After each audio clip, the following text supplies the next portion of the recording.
failed to download or apply critical settings error on Roblox. Restart your computer. Sometimes a simple restart clears temporary glitches that prevent Roblox from updating.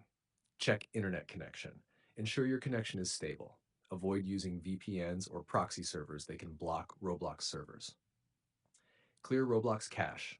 Press Windows R, type %, local app data %, and hit enter. Go to the Roblox folder, versions, delete all folders inside. This forces Roblox to download fresh game files. Run Roblox as administrator. Right-click the Roblox shortcut, Run as administrator. This can fix permission issues that block updates. Disable antivirus/firewall temporarily. Sometimes security software blocks Roblox from updating. Temporarily turn off antivirus or firewall, then try launching Roblox. Important, turn it back on after testing. Reinstall Roblox. 1. Uninstall Roblox completely from settings. Apps, Roblox, uninstall.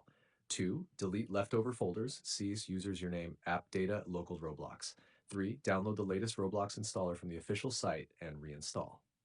Check for Windows updates. Outdated system files can cause Roblox errors. Go to Settings, Update and Security, Windows Update. Check for updates.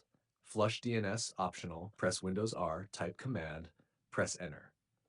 In Command Prompt Type, you can see the code in our conversation history. Press Enter, then restart Roblox. Pro tip: after reinstalling, always run Roblox as admin at least once to ensure critical files update properly.